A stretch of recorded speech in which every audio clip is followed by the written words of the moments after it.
Right. ఇక్కడ ఇంకో news వచ్చింది లోకల్ బాడీ ఎలక్షన్ సంబంధించి. సర్పంచ్ కు ముందు ముందే ఎంపీటీసీ జెడ్పీటీసీల ఎన్నికలు. సో సర్పంచ్ ఎన్నికలకు ముందే ఇటు ఎంపీటీసీ జెడ్పీటీసీల ఎన్నికలంట. ఇప్పటికే ప్రాథమిక కసరత్తు పూర్తి, సానుకూల ఫలితాలు వస్తాయనే భావన. ఇండిపెండెంట్లకు చెక్ పెట్టేలా రేవంత్ సర్కార్ ప్లాన్. ఎంపీటీసీల స్థానాలను పెంచేందుకు చట్ట సవరణ సైతం సిద్ధమైన ప్రభుత్వం. అయితే ఇట్లా సర్పంచ్ల కన్నా ముందే జెడ్పీటీసీ ఎంపీటీసీ ఎన్నికలు వస్తాయంట. రాష్ట్రంలో సర్పంచ్ ఎన్నికల కంటే ముందే ఎంపీటీసీ జెడ్పీటీసీ సభ్యుల ఎన్నికలు నిర్వహించాలనే ఆలోచన ప్రభుత్వం ఉన్నట్టు తెలుస్తుంది. అందుకు సంబంధించి ప్రభుత్వం ప్రాథమిక కసరత్తు సైతం పూర్తి చేస్తున్నట్టు తెలిసింది. అన్ని రకాల లెక్కలు వేసుకున్నాకే ఈ నిర్ణయానికి వచ్చినట్టు విశ్వసనీయ వర్గాల నుంచి వచ్చిన సమాచారం. గత సర్పంచ్ ఎన్నికల కంటే ముందే ఎంపీటీసీ జెడ్పీటీసీ ఎన్నికలు నిర్వహించినట్లు అధికారులు చెబుతున్నారు. ఈ క్రమంలోనే ప్రభుత్వం ఆ దిశగా కసరత్తు చేస్తున్నట్టు తెలిసింది. సాధారణంగా ఎంపీటీసీ జెడ్పీటీసీ సభ్యులకు పార్టీల గుర్తుల ఆధారంగా ఎన్నికలు జరుగుతాయి. అంటే పార్టీ గుర్తుల మీద జరిగే స్థానిక సంస్థల ఎన్నికలు ఇప్పటికి వరకు అధికార పార్టీకి అత్యధిక స్థానాలు దక్కినట్లు గత చరిత్ర స్పష్టం చేస్తుంది.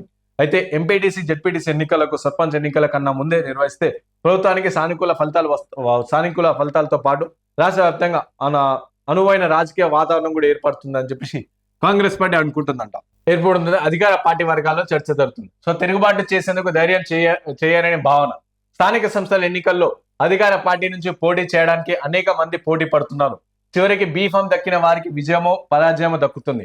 మిగతా వారికి రకరకాల పదవులు ఇతరత్ర హామీలు ఇచ్చి బుజ్జగిస్తుంటారు.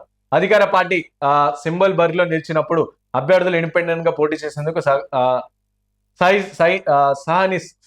సహించరు. ఎందుకంటే మరో 4 పార్టీ అధికారంలో ఉంటుంది. 4 పార్టీ అధికారంలో ఉంటుంది. అందుకు పార్టీపై నేరుగా తిరుగుబాటు చేసేందుకు నాయకులు ధైర్యం చేయరు.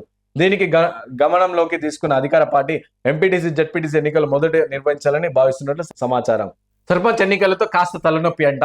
ఎంపీటీసీ జెడ్పీటీసీ కన్నా ముందే సర్పంచ్ ఎన్నికలను నిర్వహించాలనే నిబంధన ఎక్కడ లేదని, గతంలో మొత్తం ఆనవాయితీగా సర్పంచ్ ఎన్నికలను ముందు నిర్వహించి ఆ తర్వాత స్థానిక సంస్థల ఎన్నికలు నిర్వహించే వారని చెబుతున్నారు. ఇప్పుడున్న పరిస్థితుల నేపథ్యంలో పార్టీ గుర్తుపై జరిగే ఎన్నికల వైపు ప్రభుత్వం మొగ్గు చూపిస్తున్నట్టు తెలుస్తుంది. కాగా గతంలోనూ ఒకసారి ఎంపీటీసీ జెడ్పీటీసీ ఎన్నికలు ముందుగానే నిర్వహించారని అధికారులు చెబుతున్నారు.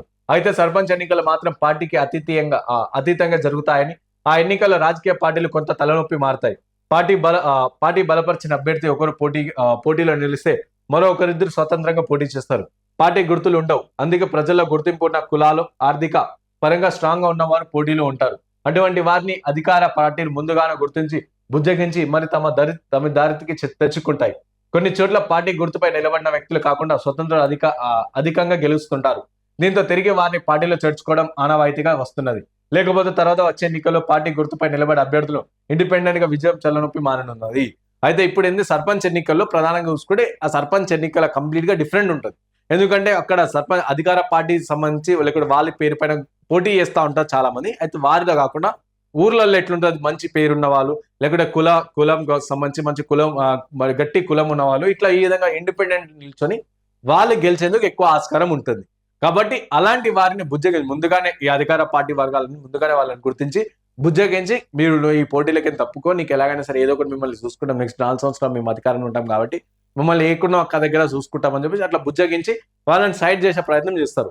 అయితే అలాంటి వాళ్ళతో ప్రాబ్లం కాకుండా సో ఫస్టే వాళ్ళని గుర్తించి వాళ్ళతో మాట్లాడించాలి అని చెప్పేసి ఈ ప్రభుత్వం యోచిస్తుంది.